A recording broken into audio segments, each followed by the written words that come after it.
What up, y'all?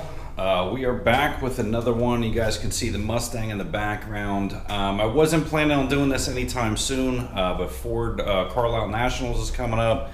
You guys may be able to see my wheels off. Just cleaning my wheels. I had a guy, John Mosher, on Instagram bugging me about getting my steering wheel column pod off of me. So I figure I'm going to take some time to finally install these Breton Performance Gauge Pods, or at least one of them. So I'll let you guys see one of these to refresh your memory. So these gauge pods go into the vents onto the car. I'm probably going to install the other one that has the voltmeter. And figures we can't get that in the bag, we'll do that later. We're also going to be shooting with a new mic. It's not a fabulous mic by any means. It's a mic that I got in a package deal of a whole bunch of shit for my GoPro. So if the audio sounds better, guys, please give me some feedback. Let me know. If it sounded good, I'm going to start using it. I did a couple in-car videos with this mic that I just haven't posted yet. For the most part, it sounded pretty damn good compared to my Xiaomi camera. It did break up a little bit though because I had it on my head mount and the mic was on this side and the window was open, so I was getting in a boost and moving a little bit. It did break up the mic a little bit, but we'll get those videos posted so you guys can see those soon. Quite a bit behind on videos now that I'm actually recording stuff as I do it. So we're gonna go ahead and get started. I'm gonna take a couple little snippets as we go. I'm not gonna record the whole thing because it's boring watching somebody break plastic parts out of their dash and getting it apart, but I'll go ahead and show you guys pulling a couple of the parts off, rerouting the wires up for my wideband, and how these things fit into the console. So we'll be back in a bit. Alright, I'm going to apologize ahead of time because my light situation does suck again. One of my lights is fucked up, so we're just going to deal with a little bit of light in here. So first thing we're going to do is take off the shift knob and pop out the shift boot because we got to take off the double DIN bezel, and these just snap right out on the floor. Alright, this is a thing that I had that I used to mount my phone on when I put magnets on my phones, but I don't believe in that anymore because I swear it fucked up my phone, so I'm not using that anymore. Just never took it out. Double DIN bezel, again, you're just going to snap it right out like that, and that is it. So we're going to try and get these vents out and test fit that vent a while. Alright, so once the vent is out, we just got to pop out one of the vents. I don't know if you guys can see on the inside there's little clips, and you should just be able to push those out. Alright, so basically we're just going to try and push this out with my hands, and they just snap right out. So if you guys can see how these are hooked in, I will show you the Breton Performance piece that we're going to be using.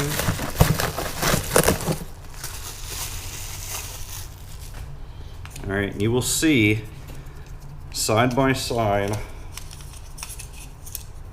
We'll go and hold the camera.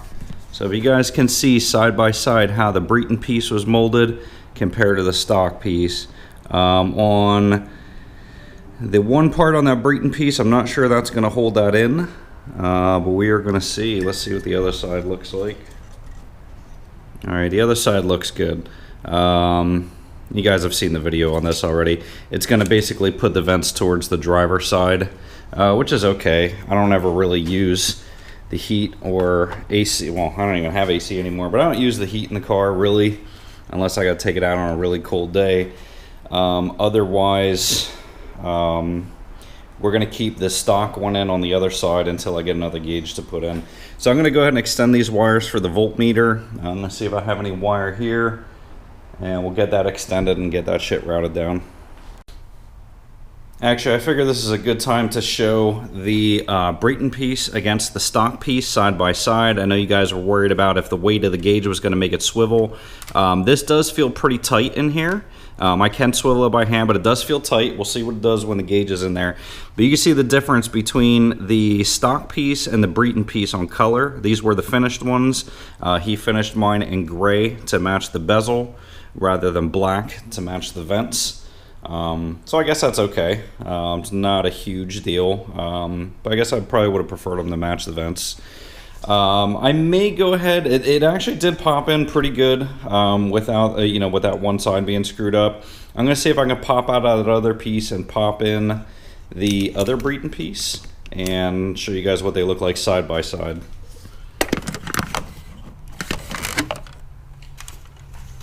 All right, again, so we're just gonna push these out and take the other Breton piece. And again, I'm not going to leave this other one in because I do not have another gauge yet. I was thinking about putting another methanol gauge, or putting a methanol gauge in, but I'm not sure yet. So again, just line that up, pop it in.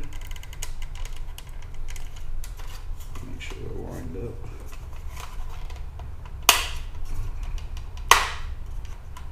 All right, so this is what both Breton pieces look side by side. You'll see the left hand one has the voltmeter and the right hand side has just the empty gauge. I'm not sure which one I'm going to run yet. I may just run the empty one because my wideband is going there and I don't really need a voltmeter gauge right now. So I may save the save the voltage one for a little bit later, just so I don't muddle up things. So we'll be back in a few. Alright, so basically all I'm going to do, I just disassembled my pod that goes above the steering column, so now I'll be able to see down in this area before, which I could not see before. Here are the wires for my wideband. We're just going to move them up behind the HVAC unit and just pop them out to be able to go into the gauge. So you can see my old gauge pod with the wideband. I just got to get the wideband out of there, make sure it fits inside the Breton piece, and then we'll be ready to rock and roll and route some wires through. Alright, so now the moment of truth is in. The gauge is out. Let's see if gauge size is right. This feels a little snug. We're going to pop out this gauge pod just to make it easier to push on. Actually, it might fit pretty alright. Alright, Hector Breton, you got this on point. Everything fits good. Angle is pretty decent. I may adjust this a little bit. This is the problem with these gauge pods, is once they get in here, they are a bitch to get out.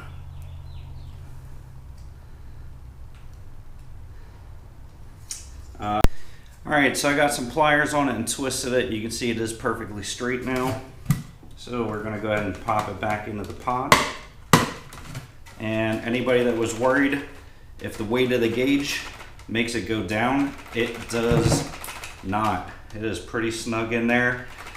So again, Hector Breton did a good job on that. We'll see once it's in the car, but so far just from shaking it, that weight of that gauge is not moving it. So we should be pretty good to rock and roll. John Mosher, your gauge pod is out. I'm going to message you on Instagram so you can get this gauge from me, whether you want to pick it up at my house down in Blandon, or if you want to meet up at Ford Nationals in the next 2 weeks, we'll set something up. Alright, I forgot I had an old power supply that I built back when I was a kid. So I hooked this up to power supply so you guys can see the voltmeter readout. And I have an adjustable dial here for voltage. And you can see the voltage gauge works. So again, obviously as your alternator winds up more and winds down, you're going to see that your voltage is going to change a little bit. But I just want to test that out, make sure the gauge was indeed read like we discussed, and that it did work. So we're going to go ahead and take that out, put the vent back in maybe, or maybe I'll put a plug in there just so it doesn't look like shit for Carlisle Nationals. And we'll go ahead and get the wideband rewired back up.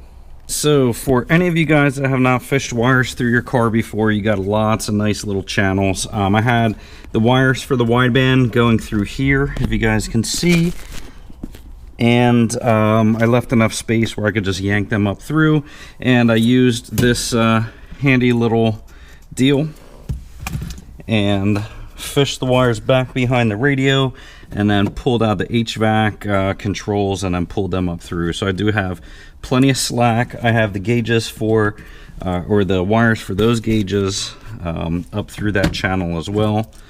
So we're going to go ahead and bolt this back in here. There's 4 T20 screws. Get this back in here.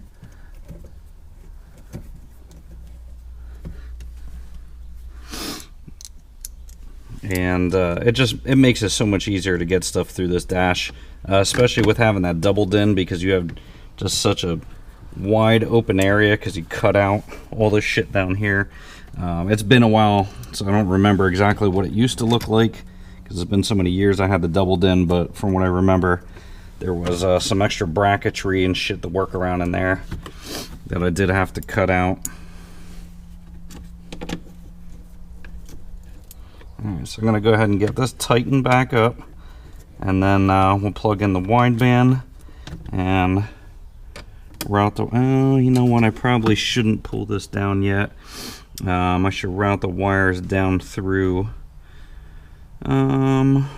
Actually, you know what? I could probably do that without it. Those ones will be easier to get through since they're small wires. The wideband ones were a bitch because they have these big plugs on there. But the wires for the voltmeter, I should be able to just drop those right down pretty easily.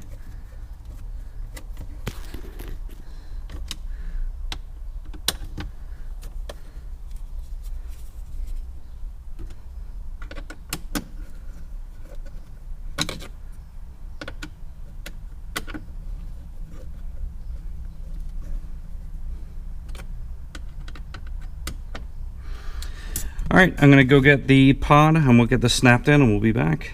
Way of routing wires. Yes, there are much better ways, probably much easier ways, but this is how I do it sometimes. So I have this little thing fed up through there, and we're going to feed those through the jaws. And I'm actually going to throw a little bit of tape on there. We'll get some electrical tape so it doesn't fall off.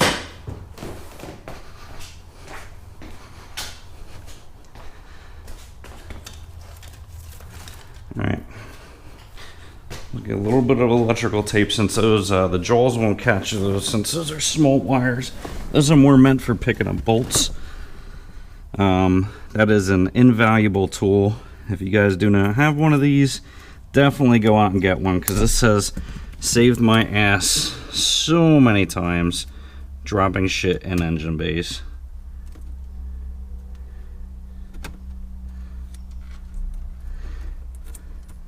And I think the reason why I found that is because I dropped a bolt down into my intake, or my intake ports of my manifold, my intake ports on my head on my Evo, and had a bitch of a time fishing them out. So look how easy that was. Boom, done deal. And fishing it was not all that difficult. It took me a couple seconds to fish it up. So yes, I do shit with coat hangers, all kinds of different things. Depends on, you know, what I'm working with at the time. But easy enough, easy peasy. So we're gonna try. Here's where a little bit of a problem may be with these, is trying to get these plugs into the wideband. So I may end up pushing out this vent pod and then pulling the wires up through. And this is the only reason I didn't want to do something like this removable, because this makes it a little bit more of a pain in the ass routing stuff through. But if I leave myself enough slack, I should be able to do this okay. Alright, so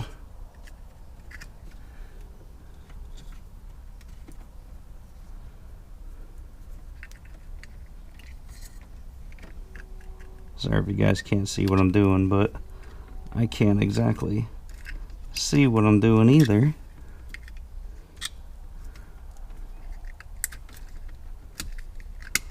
Alright, just make sure the wideband power's on. Alright, good. No, power's on before we snap it back in. Just gonna make sure These wires have a little bit of slack so they don't get pinched. And see if I tucked enough cable back there that I can snap this back in.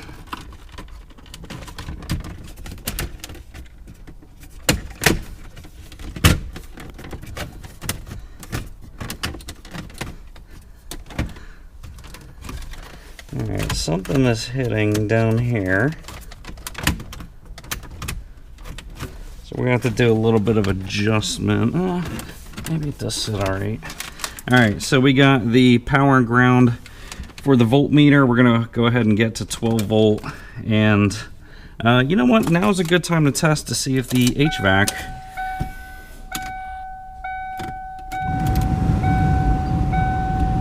and you know, it's hard to tell because there's a gauge in there, but you know, guess what, guys?